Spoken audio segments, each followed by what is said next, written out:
Gloria, thank you for talking to us today. Oh, I'm so happy to do it. And you know, your dad was a pretty amazing man. Pretty amazing man on screen, certainly, but he was amazing off screen, too. All the things he did. Yes, he was. All the things he accomplished. And just so much fun to live with. Now, he grew up poor. Oh, very poor, in Nebraska.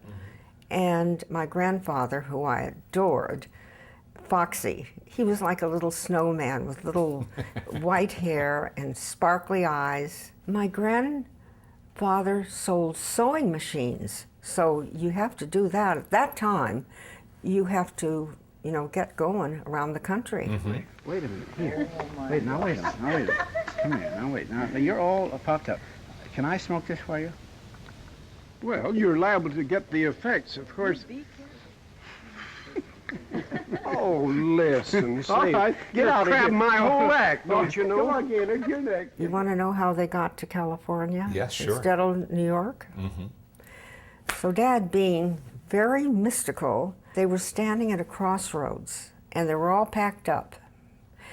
And my dad said, "Now, Foxy, we're going two places. We're either going to go to New York, or we're going to California, to San Diego." He says, "You see here, I've got a nickel, and we're going to toss it. If it comes up tails, we'll go to New York, and if it comes up heads, we're going California."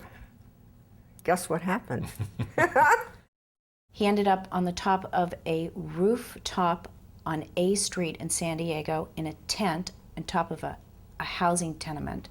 His father had gone to LA to open up a pool hall. When he came up to LA, he came up on a quarter on the bus and found out that his father had lost the pool hall, and he really didn't know what to do.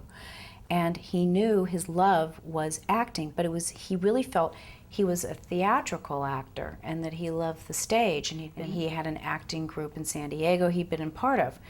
And then the movie started to creep in. He'd been in one film with Thomas Edison that they were doing in San Diego. And then he happened to kind of bust in the gates at Universal dressed as an extra. And it was a very lucky break. But he started obtaining great fame in two-reelers when he was doing, after a first character, Willie Work, which was was Chaplin-esque, but it was the opposite side of it. He wore very tight clothes. And he was never happy with that character. But he went on to being Lonesome Luke, which was a young boy with a flowing tie, was very naive, but he still wasn't comfortable with that because he thought it was lacking something. So he found the glasses, and he and Roach kind of worked with it. He had to struggle with Roach to let him wear glasses. So Roach said, "Well, look, you make your glasses character one comedy one week, I will make the other boy the next week." And if the glasses, and Harold said, "Well, look, Hal, if the glasses character carries this on and outsurpasses the other boy," he said, "I want to change over the glasses character." Well, within a month and a half, it had, and there Harold had his character.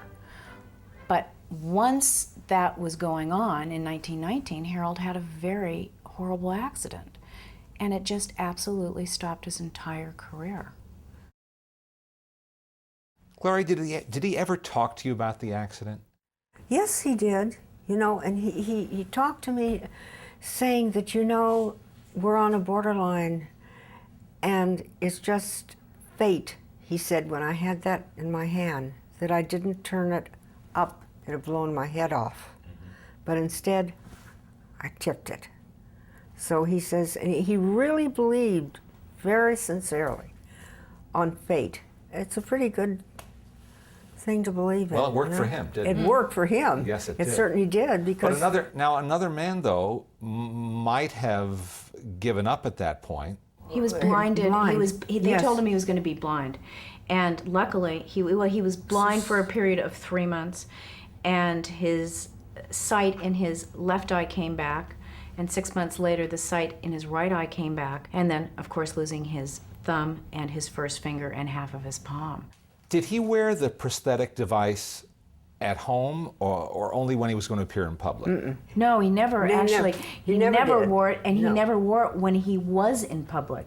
Here, you sit down here on Gig. Sit down, Gig. Sit down, sweetheart. I didn't Put know your that baby was down gonna here. happen. You didn't. Come on.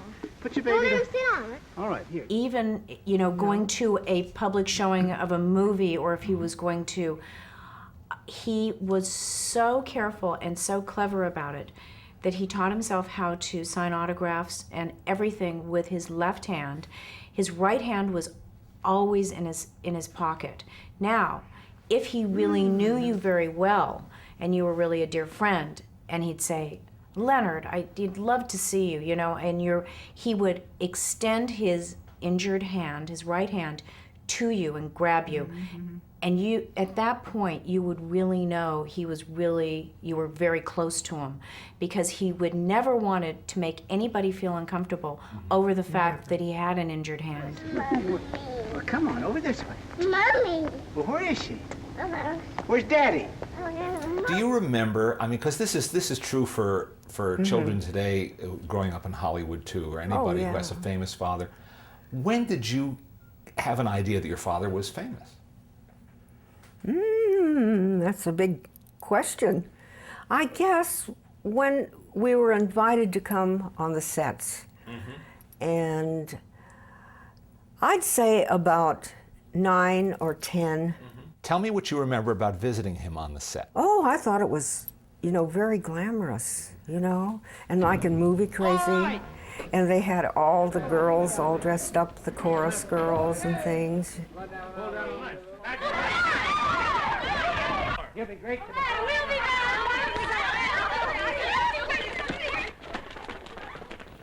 I want to ask you one other thing. I don't know Yes, if you'll sure. remember this or not. What? Do you remember the first time you actually went to see one of his movies? Oh, God. That I did. I went to see a movie with the giant in it. I don't know if you remember. Remember that big, Yes. big giant? And I'd never been in a theater before. I must have been about 4 and a half, 5. And I screamed at the theater. I said, "Don't you hurt my daddy." He's the only person I can think of, though there may have been others, who had home movies taken in 35 millimeter sound. And you have some of that footage. And it's just astonishing to see backyard home movies with your family, but shot Hollywood style, essentially. Ladies and gentlemen, to whom it may concern, this is the whole damn family. And what a happy damn family we are. Damn. Now wait, Gord, what are you going to say, sweetie? I'm glad that Daddy isn't going to China. Okay, what are you going to say? Dick, Hey! where are you going? Where are you On going, Big Peg? Boat Tira. Oh, goodness sake. Dad always, you know, had a studio, and he liked to keep the same crew together, and he wanted to keep the same feeling, camaraderie, and the same, you know, creativity flowing from film to film. So he would keep his crew together by paying them year-round a salary. So they were always in the studio. So there was down periods of time. So he'd call them up and say, "Hey guys, you got to come over and bring the cameras. We've got a birthday party going. And I know you haven't shot a camera in like 3 months, but bring the equipment and come over either to the beach house or up to Green Acres or wherever the event was going to be." And that's how it came about, because nobody had, you know, little portable cameras or camcorders or anything like that. Did he miss being in the movies when he got out of the movie business, do you think? I think he did. It's awfully hard for actors and actresses to give up, you know. You know, he did. He was a little depressed. But then... But then he just said, you know, I'm going to do things that I've never done before. I'm going to get into painting and microscopes, and then he got into pictures. Photography. Yes, photography. Big time. Oh my God.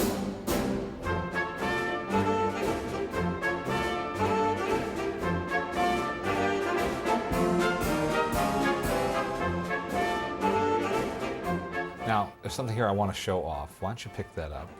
Now, what year was this presented? This was presented in 1953, but it was the 1952 Oscars, and it was given to him for Master Comedian and Good Citizen. Do you have a favorite Harold Lloyd movie? That's a good question, but I think I do. I've got 2. Okay. Speedy, and the freshman. And of course, I loved Safety Last with my mom and dad. Yeah. Of course. Gloria? Yes. How does it feel knowing that thanks to DVD, a lot of people are going to discover Harold Lloyd for the first time? Oh, I think it's a wonderful idea because he's going to get to all different kinds of people all over the world. And I think it's going to be a happy thing. We need happiness and laughter in the world now. We need it so badly.